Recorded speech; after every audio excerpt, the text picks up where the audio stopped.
আসসালামু আলাইকুম। আশা করি সবাই ভালো আছেন। আমরা সবাই ভালো আছি আলহামদুলিল্লাহ।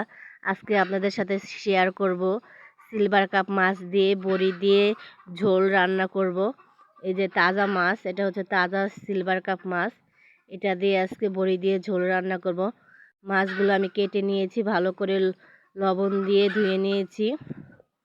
এই যে বড়ি দিয়ে, এটা হচ্ছে মাসকালাই, কালার ডালের বড়ি আর কি। এই শীতের সময় কালার ডালের বড়ি দেওয়া হয়, আমরা দিয়েছি কালার ডালের বড়ি। এটা দিয়ে আজকে মাছ দিয়ে ঝোল রান্না করব। বড়ি দিয়ে মাছগুলো আমি ভেজে নিচ্ছি। আর বড়ি দিয়ে মাছ দিয়ে রান্না করলে খুবই মজা লাগে। আর চুলার রান্না এমনিতেই খুবই টেস্ট লাগে। বাটা মশলা দিয়ে রান্না করলে খুবই ভালো লাগে। মাছগুলো আমি কড়া করে ভেজে নিয়েছি, যেহেতু বড়ি দিয়ে রান্না করবে জন্য ভালো করে ভেজে নিয়েছি। মাছ না ভাজলে আবার খাওয়া যায় না, ভালো করে না ভাজলে, কড়া করে না ভাজলে। বড়িগুলো আমি এখন ভেজে নেব। বড়িগুলো হালকা তেলে আমি ভেজে নিয়েছি।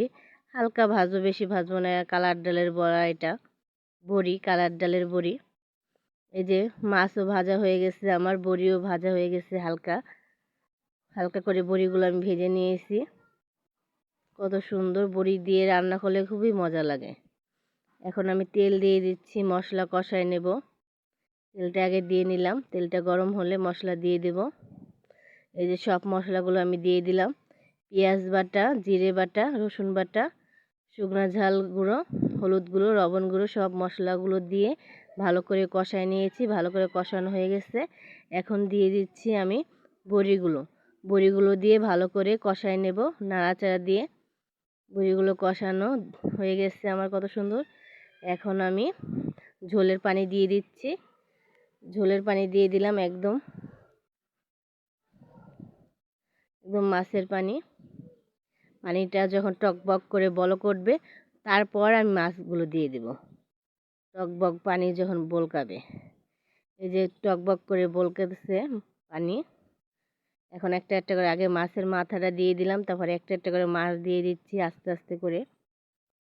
বড়িগুলো আমার বলকের সাথে ফুলে গিয়েছে।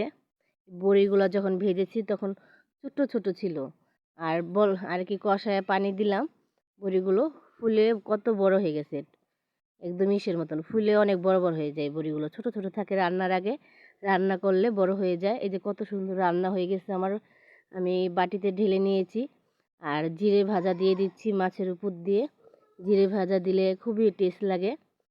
আমি বড়ি রান্না করলে, বড়ি দিয়ে মাছ দিয়ে রান্না করলে একটু জিরে ভাজা দিয়ে দিই, একটা ফ্লেভার আসে, ঘ্রাণ আসে, খুবই ভালো লাগে। বড়িগুলো দেখেন কত ফুলকো ফুলকো হয়েছে। ভাজার আগে একদম চিমসা ছিল, এখন কত ফুলকো ফুলকো বড়িগুলো হয়ে গেছে। একটা বড়ি আমি দেখাই আপনাদের, নাড়তে গিয়ে বড়িটা ভেঙে গেল। আর তরকারিটা কত সুন্দর লোভনীয় হয়েছে দেখতে।